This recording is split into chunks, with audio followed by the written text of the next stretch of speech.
Well, I'm Deshpande, and it's a real privilege for me to introduce Governor Deval Patrick this morning.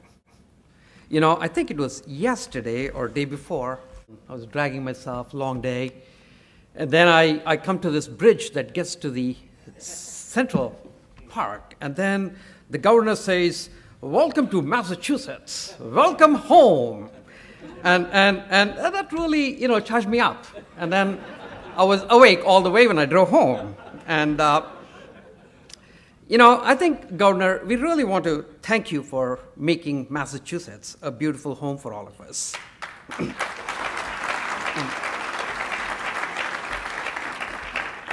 It's a home where people really can pursue their passions, and it's beautiful. And Dan, I think you should move from California back to Massachusetts.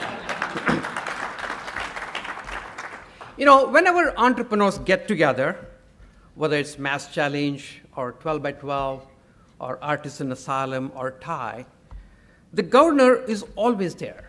He feels very comfortable with entrepreneurs. And I think I know why. A lot of us tell stories of how we came to this country with $8 in our pocket, and we overcame a lot of hurdles to build companies. But I think I have a lot of respect for this governor because he overcame adversity more than most of us. He was born on the south side of Chicago, and he was brought up by a very loving single mother who had a lot of love but no means. And as a young kid, he was a scholar. He did very well. Finally, he got a scholarship to come to Milton Academy on a full scholarship. He was the first one in the family to go to college. He went to Harvard and got his law degree. He became a partner at the age of 34. And then he thrived in the private sector. He worked at United Airlines, Reebok, Coca-Cola, and then, of course, became the governor of Massachusetts. Not a bad trajectory for a kid from south side of Chicago.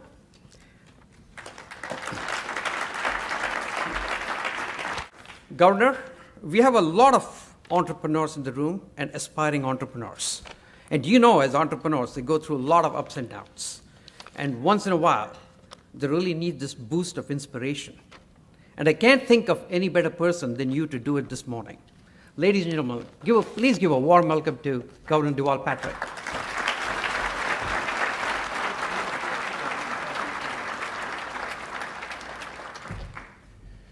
Desh, thank you for the warm introduction and the incredible pressure you've just put me under. I think the inspiration that everyone in this room needed, you got from Diane, and I want to just thank you, Diane, again for coming and being with us all and bringing your story and your experience. I would gladly yield my time if you'd be willing to get into that point about why there won't be other women executives at the company you were talking about. I think others of us here would like to know and learn from those issues, but so if at any point in my remarks you want to interrupt and come on back, come on. I want to thank Pratt and Vanita and all the members of TiE for having me today. Desh, I want to thank you for your friendship and your leadership and your coaching, which has also been, I think, critical for me as a governor. And I thank all of you for coming together for TiECON East. I'm delighted to be in your company, as I always am, to be in the company of this much talent and courage and resilience. You are all of you in the right place at the right time, because our engagement with private sector innovators has much to do both with what we are doing and with who we are in Massachusetts. Indeed, it has all to do with the theme of the conference, Inventing the Future. So let me first tell you a little bit about our own growth strategy here in Massachusetts. And Aki, where are you? I want you to listen especially carefully. Our strategy to invent our own future here in Massachusetts. In the simplest terms, we are about investing in education, in innovation, and in infrastructure. Education is first because it's our calling card all around the world. I've done business all over the world in my jobs at Texaco and at the Coca-Cola Company. And in my private career. And our concentration of universities, research institutions, and teaching hospitals is what we are best known for. We invest in education to to prepare our students for the jobs and the society of tomorrow, and to strengthen our intellectual capital, really to build on our edge. In an economy experiencing a knowledge explosion, I believe what we do to support our schools is the single most important investment that a government can and should make. So we have funded our schools at the highest level in the history of the Commonwealth of Massachusetts, even when the bottom was falling out of the rest of the state budget. We've introduced a new level of innovation and creativity into the public schools, and as a result, our students lead the nation in student achievement and the world in math and science. So education is first. Education, then innovation. Now, what do I mean? Innovation, I'm talking about those handful of industries that depend on the concentration of brain power that we have here. You and I both know that innovation is the key to the future. We invest in innovation to grow new ideas and stay on the cutting edge of industry. Our concentration of brain power and really the tradition of entrepreneurialism here in Massachusetts appeals to certain kinds of industries like biotech and life sciences, clean tech, IT. Financial services is more and more an IT business, so I include that in this category as well. To be specific, we have become home to the nation's largest life sciences supercluster, thanks in large part to a 10-year, $1 billion commitment through the Life Sciences Initiative. So far, we've invested about $300 million of public funds, and that has generated nearly $1 billion of private investment and created thousands of jobs. By creating a market through targeted incentives, our clean energy sector has produced a 40-fold increase in alternative energy generation, expanded to some 5,000 companies, and in the last year grew jobs 6.7%. That is expected to be exceeded in 2012. And we are first in the nation in energy efficiency, the first state ever to surpass California, Aki.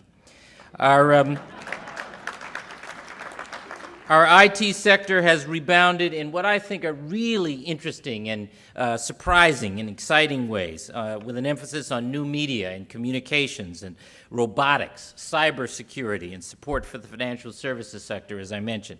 We have 4 times the national average of iTech firms here in Massachusetts, and we lead, and that lead is widening.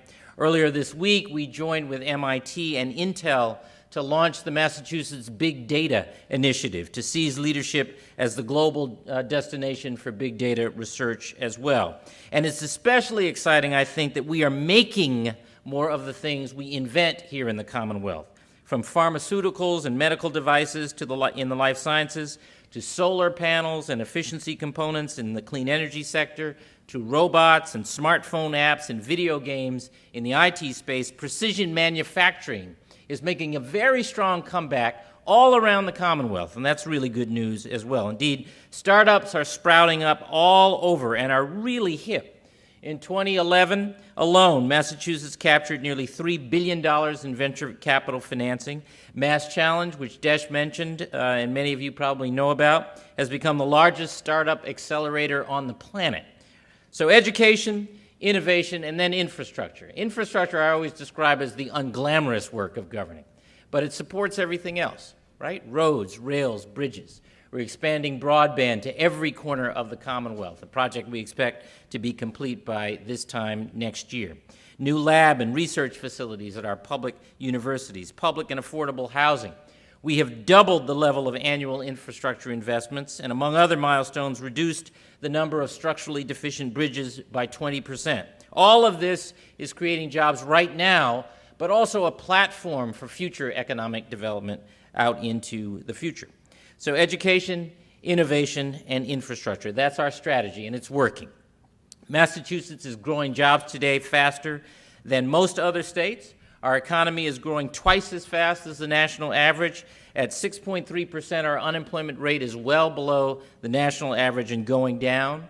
CNBC ranks Massachusetts 6th best state for business in the nation, up from the bottom third a few years ago. I always find 6th is hard to say. First is easier to say. That is where we are going. 2 other national studies rank Massachusetts first in the nation for the new economy and in technology and science. The Economist magazine in January ranked the city of Boston, our capital city, the 10th most economically competitive city in the world. None of this is by accident.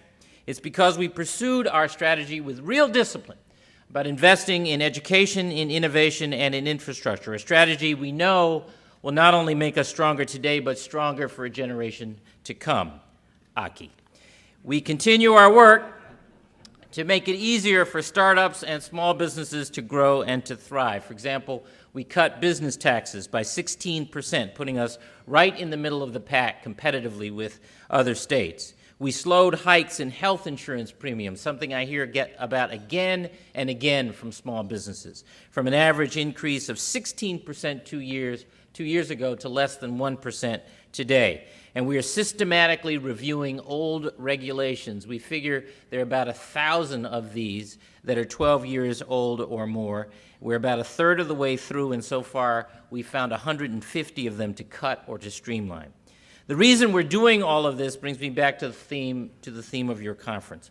We have to be about shaping our own future, inventing our own future. And I believe that is in our character. I can't think of a single thing in our history that Americans believed was important that we were willing to leave entirely to chance. When we decided that it was important to settle the West, we created land-grant programs and built the Transcontinental Railroad. When we decided that educating our children was important, we developed public schools and universities. When we decided that liberty for everybody was important, I mean really important, we freed the slaves, we extended suffrage to women. Indeed, sometimes we even went to war abroad. We tend to shape our own future rather than just let it happen to us. That's what Americans do, and why we lead the world, in so many ways. So we will continue to lead the world in innovation because we are not going to stand still. We are going to be about looking out ahead, over the horizon, imagining what we want our future to be, and then working together across government, between government and the private sector, lines that I think are helpfully blurring, frankly, to shape a future that means greater promise and opportunity for us all. I'm delighted to be with you. Thank you very much. And Aki, I want to see you.